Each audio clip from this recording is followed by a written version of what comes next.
requesting. Now, essentially, the way I see it, whether it's a grocery delivery, whether it's a plumber service, whether it's a food delivery service, most of these ideas are copied from the developed, markets like the US, right? So essentially, you are sort of trying the same ideas to a larger population. And posting about, the demographics of maybe, 800 million users of cell phones or the, internet users. This whole debate about giving funding to technology guys who are just replicating something which is already there, trying to solve some time management issue, versus real innovators. So where are the real innovators we are talking about? Where is the funding for those guys? There's 2 points I'd like to make. I think one is there is no harm in replicating the model of US to India, because at the end of the day, we are addressing similar problems. If you look at the problem of a marketplace today, in India, we all know that we have a very inefficient supply chain. Our costs of logistics are between about 12% or 13% against a global average of about 5 or 6%. So essentially, any platform or any marketplace which can actually reduce this whole thing and make it more efficient is a welcome service. So I think the problems of, for instance, hiring a cab is real, whether it's in the US or whether it's in India. The problem of going and shopping somewhere else and doing from the confines of your home, the comforts that you get are completely different. And of course, the kind of so these models are similar. We also see a lot of innovation happening even in India, because for instance, let's take the grocery market. Now in India, we are all used to Kirana stores, and the local Kirana store is our sort of first point of contact. We go there, he knows our tastes, we can buy, he gives us credit, he, without saying anything, he can deliver at our place, and even if you ask for one, item, he can deliver. So there are a lot of strengths on the Kirana store. So we see, for example, on the retail side, particularly when you start ordering groceries, now obviously nobody is going to wait for 2 days to get a tur dal or something like that.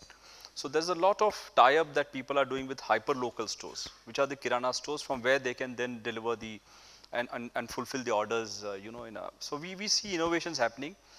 On the other side, we see tremendous amount of innovation happening in B2B space, and that's where the real innovators, and that's what I alluded to. We see a huge amount of IP being created in India. We have companies in India which are with all cutting edge technologies. So be it cyber security, be it artificial intelligence, be it big data, and the quality of ideas that are coming through are exciting. As I said, these are not the glamorous companies, so they don't get the eyeballs that a Flipkart or the valuations get, but they are very good companies which will shape the business model. So we find a lot of innovation happening there. Sanjay, what are your views on the real innovation happening in the tech space or otherwise, and the funding going after those real innovators rather than these celebrities of the market like food, etc. Actually, see, we were discussing about it, like just moving in here. I think there was. I mean, if you go back maybe 4 or 5 years ago, there was this crying need for people at the real small ticket size, like so let's say $100,000 kind of a funding. But I think that's exactly where a lot of many ideas you get. And the more ideas you work on, I mean, the more chances that you will get that one great idea. I think today, the trend is changing, as you correctly pointed out, and so I'm sure that there will be many disruptive, technologies or technology base. Even I see them even in brick and mortar space, because brick and mortar today. People are desperately applying technology. Like I came across a couple of technologies in the retail space, where you today today typically what happens in retail today is people pull out 4 or 5 different pieces of clothing and they try it out, and there is no way one can track what is it they are trying out, which color is moving, which kind of a pattern is moving, and so on. So these days have got a nice electronic gadget. So and you see almost all the designs and colors and everything there, and it shows you virtually wearing those dresses. Like when you go there, you can talk to the screen and see what is happening. Is number one, it is very exciting. It's a new idea. The important thing is which one they are trying out, and so you can work based on that on your inventories. You can reduce your cost. And that's a direct benefits in the brick and mortar model. So the technology applications in some of the brick and mortar is going to be, I think, very exciting. It will be changing a lot of things. Right? So essentially, like the previous speaker said, you're empowering housewives for the economy. Anyway. Yeah, actually, it's an important anecdote. There's a forex market expert, like, the forex guy told. I mean, the biggest traders in the world on forex market are Japanese housewives, because for the last 30 years, none of the markets, none of the bonds and equities, etc., has given any returns to Japanese, and they make their money only on forex trading, actually. So I hope that happens in India as well. Anyway, since you mentioned about the ticket sizes, I mean, from an investment style perspective, and this is an open question to any of you, the investment style is shifting from very, very large houses even writing smaller checks like 100,000, like 1 CR or 5 CR from that perspective. In a time horizon where you have these plenty of investment choices available, and you are sort of trying to pick and choose, what's the best way? I mean, with a single family office, or with the how do you sort of still stay relevant? Do you sort of try and manage it professionally by creating an LP, or how are the investment preferences changing from big tickets to small tickets? I mean, are you still sort of okay to even get a 1% stake because you want to invest in a company, or you only go for a particular stake in terms of Web3s? I mean, how are those preferences changing? So, you're absolutely right. I think what we had earlier, that there were different categories of funds. So you had an angel fund, right, then you had VC funds, then you had PE funds, then you had hedge funds, and so on and so forth. But what we have found in the last 2-3 years is that the lines between these funds are blurring. So you find that VC funds are now getting into angel space, and they're doing early stage deals. The angel rounds, which were hitherto about 1 crore or 2 crore, now becoming 5 or 6 crore rounds, so they're getting a little bigger. The PE funds have certainly felt left out, because you find that Flipkart, for instance, is still not public, and they can't do the buyouts and the pre-IPO financing things. The PE funds are getting into the play. There are hedge funds like Tiger Global and all who are buying stakes at a very early stage. So the whole, the lines between these funds are blurring. I think everyone is now realizing that there is value in the early stage, and they don't want to leave that value on the table, because suddenly companies scale fast, and then you find that the valuations become unattractive. Now the problem is that a lot of these companies cannot do too many deals. I think the point that for any family office or for any investor, now let me give you my example. We evaluated about 300 deals in the last 18 months. And then we've taken 25 deals of the 300 to the investment committee, and then the investment committee approved about 30. So that's the kind of filtering that one goes through, because there's a lot of, as you said, we do kind of business models, people just copycat from the US and cut and paste here. And there's a lot of junk, and you really have to figure out, which are the ones that you're going to back, and investor has a bandwidth actually to look at it. And technology itself is such a wide, vast space that even we don't claim to have a handle on technology. But what we actually have is, we have reached tremendously within the ecosystem within Silicon Valley and India. So we can practically get a lot of experts to then comment on whether this technology is really good, what is the IP uniqueness, etc. So that's something that which is why I think probably technology investing today, unless you follow the trend and actually invest in some of these companies. But otherwise, if you want to do very cherry-picked investments, you will have to rely on fund manager. Suresh, you have managed real estate for a long time. How do you see investors' preferences changing towards real estate? Does it still remain like a choice between hard asset and a soft asset, or is it more towards they really want a piece of real estate in their portfolio anyway? I mean, real estate traditionally, thousands of years, people have valued real wealth as opposed to derivatives and these false economies. So they go back to basics, which is land and gold. So especially during the current times when people are printing money, the Federal Reserve is printing money, Bank of England is printing money. I think people who know, who understand the undercurrents of what's going on in the world, they're moving more towards real and hard assets. And property, when people talk about property crash, properties don't crash. They drop by 10-15%, and then they go back up again. There's a good saying, buying a bad property is like having a bad haircut. If you wait long enough, it grows back again. And so real estate has always been a fundamental part of family's portfolio. But you see more and more investors' interest sort of, is it the fundamental reason is more towards diversification, or is it more or towards what real estate is growing? I want a piece of that. I think a bit of both. And to be honest as well, there's a lot of laundered money coming into countries which is welcoming it. So I actively encourage him to put money overseas. London probably is a good place to put it in. They do it through Jersey, Guernsey, fund funds. Which property prices up, but also the big prices. Okay.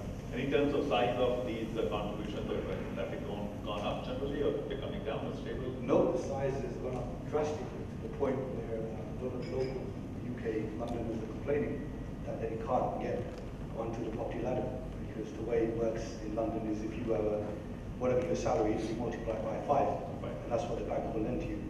So you can't buy anything in a lot of places in London. So this is even talk of cutting it off and turning it into a mini Monaco and calling it what it is. So talking about the Zone 9 investment. Okay. Senthil, you mentioned you invest in a lot of real estate technology and a lot of other sectors, primarily with demographic thing. My question to you is, in terms of the availability of money going after these things, there are plenty of people who want to invest, right? There are some who are more shrewd, there are some who are less shrewd. So what stake or what representation on the board or from an equity perspective is the right stake? I mean, is the question still what value can you add from an entrepreneur perspective before I accept your money? I mean, you got people who have companies like a food delivery company and a payment gateway company and who can't connect both of them in terms of adding value to them just because it's a big name. What stake is the right stake? Do you take, does it come at a point where, the entrepreneur or the promoter has no skin in the game and is no longer motivated to innovate or even run the business? Actually, there are 2 or 3 ways of looking at it. One is typically if you see this ultra high net worth individuals, they would have made their money from most likely a single venture or a single company or at best a single industry, and so there will be a lot of emotional and kind of an attachment to that industry. So it is most likely that if any new opportunities come up in the area in and around that industry, then one would like to be an active investor. So an active investor could mean 50% or even more, and controlling stake and having much larger business plans and so on and so forth. And if the promoter is amenable, and that's the way one goes. Whereas let's say you want to try out a different area, like a family which is by and large in IT, and let's say they want to get into a completely different area. Ideally, we would like to be a passive investor. So we would like to look at any stake which is somewhere between 5 to 20%, and so that's where the evaluation of the promoter becomes much more important, because you trust them and and be a passive or minority shareholder. And the decisions in such an investment would be at different stages, whether you want to put in more money, whether you want to believe and so on. So basically you are holding on, you are not committing to it wholly. So it becomes easier to commit to something which you are familiar with, you understand. The way I see it, I mean, these days startups, it's more of a demand side of the market, not the supply side of the market. The supply is already there, right? So the entrepreneur has to pick and choose who he wants to go with. True. And that's where the value add question comes. So question to you, Shailesh, what kind of value sort of you add to these companies when you invest in as a family? So as I said, our fund is promoted by people who are really known in this IT side, and they collectively have about more than 150 years. So we therefore have decided that our expertise is in B2B space. We do not really understand B2C space, and therefore we've said very clearly that we'll focus more on the B2B, which is where our expertise is. And we add values in a lot of things. For example, we fund typically early stage companies. And early stage companies has a lot of challenges. One challenge they have is, where do they get customers? So they have to be networked. Their go-to-market strategies are typically weak. One of the other things that we have observed very clearly is that the technology or the technologist or the entrepreneur is so obsessed with the technology that he forgets that there's a market who wants to buy. He thinks that somebody will buy. But at the end of the day, you have to still take the product to market. You have to make sure that the right product management aspects are imbibed there. The pricing has to be right, the positioning has to be right, and that's where we add a lot of value. So we get customers, we give them access to networks, we have brought strategic investors to the table. So in a couple of companies, we actually got some Japanese guys and some other guys to invest in these companies. So some of those things. And in terms of real estate, I mean, apart from making returns for the guys, what other value you add to the property in terms of making it more marketable or making it more, investable? I see. Okay. Well, we've been around for 15 years at this location. We're very well networked because most people, when they want to invest in real estate, they go there and they do it from a very surface perspective. Whereas because we're so embedded in the London property market, when we purchase, we typically buy 25% below market value, which is it's difficult to get this kind of discount in such a strong market. And when the issue is like sure we see as a problematic tenants, we're able to resolve it because of our knowledge. Now, the way I see most of the apps and the application and everything is coming is more about time management or changing behavior of people in terms of moving from offline to online or doing things more effectively. And the joke of the day is the person who gets investment is the person who can earn more cash on a weekly basis rather than who can make more money, right? So in terms of these, investable opportunities out there, in terms of the way you look at or analyze these things, is there a real economic model out there, or is it just a data collection exercise? What do you focus more on? I mean, can a business be still in like a burning situation for next 10 years and you will still be invested in it? What's your view? I don't know whether we can simply summarize that they just burn the cash, because I'm sure they have a medium and long term business plan in place, and basically you are taking a bet on how the business plan is structured. I don't think people are just going to invest because somebody is spending quickly or acquiring some eyeballs and so on. So, and especially people who are familiar with the 2000, the dot-com bubble, will not get into it without a solid real economic model embedded in it. Some of them may be stretched, and that is cyclical. I'm sure that it will correct sometime down the line. But I'm very sure that most of these, the fundamental issue is most of these entrepreneurs, they may not be very familiar with financial modeling and business plans, etc. And one of your questions you asked, what is the value add? I mean, if you are a professional investor, you can add very serious value add to them. So, and as long as it is an open-minded partnership, there's a lot of synergy there. So for families looking at investing in these companies, given that there is an economic model, what cycle are we looking at? Are we still looking at a 6+3 cycle, or has it changed in India, or is it different? Okay, see, I personally have a different view, but because we are very long-term investors, and so that brings in certain characteristics. We don't need to be worried about the day-to-day movement of the market, and basically we don't need to really worry about the trend in the market. We don't play the trend. So what we have done is we have made an allocation and created a separate platform, and that platform looks at this, and I'm sure they are looking at the corresponding benchmarks, and if they have to run a sprint, they run a sprint, because we believe in running the marathon, and so there's a huge difference between the two. So, and that's why we have created a separate platform, and they participate and they do it at whatever is the market dynamics at that point of time. And if I have to answer their behalf, what they are doing, I think they are very cautious. They don't go after deals, because the filling or investing within a particular time frame is not the primary objective. The primary objective is actually a bit of social responsibility. We want to really help the entrepreneurs at that layer, who needs that money and who can bring out and make some difference to the society. So, Sailesh, you said you have looked at about 300 odd deals in the last 18 months. That's a lot of work, by the way. But in terms of payback, what's an average payback you're looking at? I mean, from a family's perspective, if we are investing in these assets, are we looking at 6 to 9 years, the still same PE cycle, or are we lower or higher? We look at typically between 5 to 7 years. 5 to 7 years. Because the reason being that we, as I said, we look at B2B space. So, and these are cutting-edge technologies. We don't have a very long life cycle. So we think that some of these companies are not really going to go the IPO way. They're going to be bought out. Okay. And those buyouts can actually happen, between 4 to 6 years. 4 to 6 years. Suresh, I think you are very slack time zone in terms of months. But what's the longest and what's the shortest? Shortest was 3 days. 3 days. We bought something for 1.1 million and it was in the auction.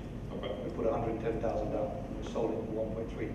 Right. It's in the all sorts auction. It's everything very transparent.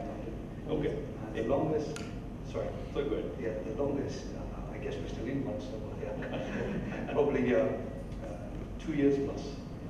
But we're changing our model actually. All that the record shows is that way you get rookies. But Right. it's not the way to make money in real estate. Right. It's better to go for the marathon. We're coming towards the close of the session. I have one quick question for all of you, and then we can take a few questions from the audience. In terms of diversification, is still Central London or? I think it's safe to diversify within Central London. All right. Yeah.